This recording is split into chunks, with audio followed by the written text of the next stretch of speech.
Hello, welcome to AC Studio. Roughly 3 months ago, when I was putting together a diorama scenery for one of my videos, and I used the blade guard in one of the scenes, and when I moved the arm, it suddenly came off. You know, I was asking what the beat is going on. No! God, please, no! No! No!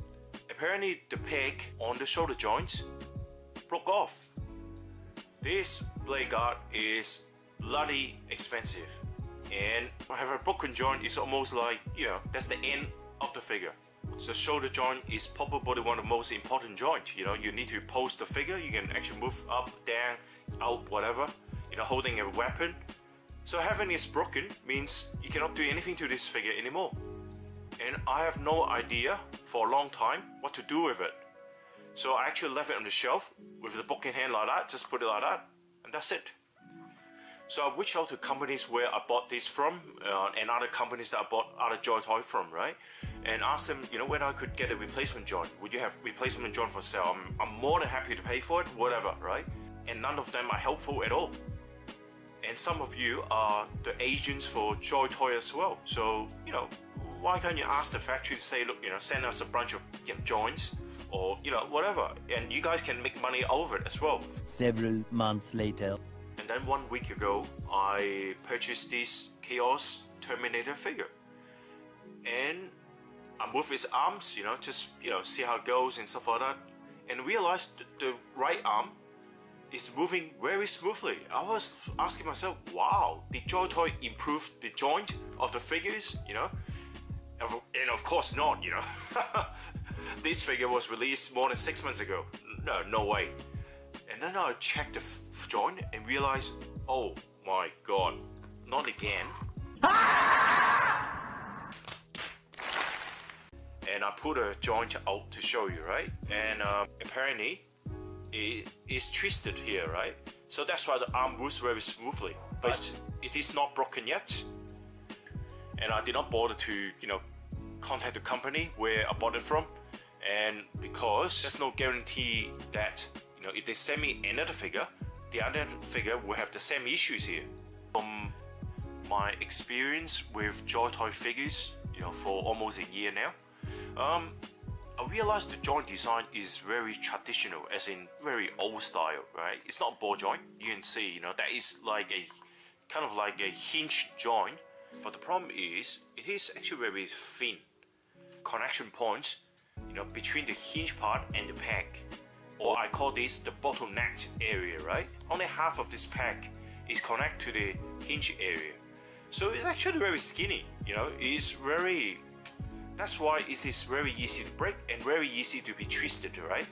Another issue is the peg and the socket, right? It has the clicking mechanism, so that, you know, when you move the arm, you know, it actually click. So you can actually put that, you know, lock that into place, you know. So it helps if you have, you know, if it carries a heavy weapon, guns or sword, you know, so that it doesn't just slowly drop down or it doesn't get loose easily, right? But the problem is, you know, 6 months ago, you know, these figures, the clicking, in particular the blade guard, is actually very hard. So you have to move it very hard. You have to like move click, so that what happened is the peg is already very weak, so that you actually, instead of, you know, twisting the peg, you're actually twisting your connection between the peg and the hinge joint. So you're actually twisting in between, just like this one, right? Just like the Chaos Terminator. Just like this one, you're actually twisting it like that. Or either you break it off, just like this one, right? Just like the blade guard. So for my experience, you can either get a broken peg or a twist peg. So I'm not too sure if you have the similar issue as well. Maybe you have other issues with the hinge joint. Please let me know if you have, you know, something which is different from what I got here. So for, you know, for a long time, I don't know what to do with the blade guard. I just left it alone and put it aside. And I was trying very hard to figure out, you know, what is the best way to do it. Not until recently, right? I got this Chaos Terminator, And I just like, oh my god, not again, I had enough. And I don't know what happened, suddenly I kind of like, hold on a sec, I got a good idea. And then I work out a method to fix these figures and actually make the joint even better than this Joytoy original design. So in this video, I'm going to show you how I fixed the joint and how I replaced the joint. I believe, this is just one of the many methods you can use, to replace the joint. But if you got better method, please let me know. I would like to know. And leave your comments below. My idea is to use the existing gap for the hinge joint and convert it into a ball joint socket. So the first thing to do, you need to pull the hinge joint out from the shoulder. It is actually very hard to pull out, right? Because it got this peg, right? Apparently the peg actually insert into the hole there. So it's actually very stiff. So you need to use, something sharp to get it out. So the first step is to get a pack of ball joint connectors by a Japanese company called Wave. And these connectors are company used for modifying Gundam models. And there are a few different sizes, but BJ05 is best suited for Joytoy figures. And you can get them in companies like, Hobby Search from Japan, which I have bought from them for more than 15 years. I buy Gundams, train models, action figures from them, and they're very good. I never have any issues with them. And cut out one of the ball joints from the sprue. Then I use a chip engraver. I think it was about $2 when I got it, like over 10 years ago, to engrave a recess to the both side of the gap. The recess on both sides is to hold the ball. This is actually quite easy, but don't drill in or drill down too much to make the recess too deep, because you want the joint to be stiffer so that it allows the grip to hold against the ball joint. Make sure you engrave right in the middle of the inner surface, away from the edges. And then I test it out first, squeeze the ball inside the gap. So technically the first step is done. Next, measure the length of the socket in the figure and trim the peg of the ball joint.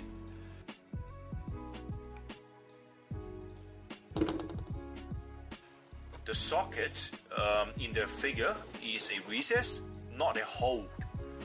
So I need to drill through it because I want the ball joint peg to be longer so that it can be held tighter and provide it with more grip inside the socket. So when you move the arm, you can prevent from pulling the arm out altogether with the peg. I got this rotary tool from Aldi. It is for hobby purpose and very cheap too. And it is roughly less than 15 Australian dollars.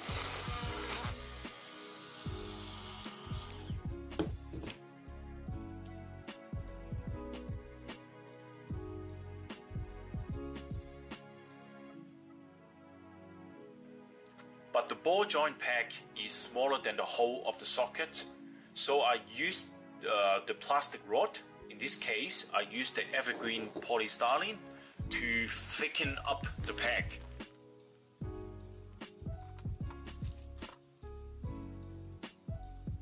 I cut the rod and clip it over the peg so that now it fits perfectly into the socket.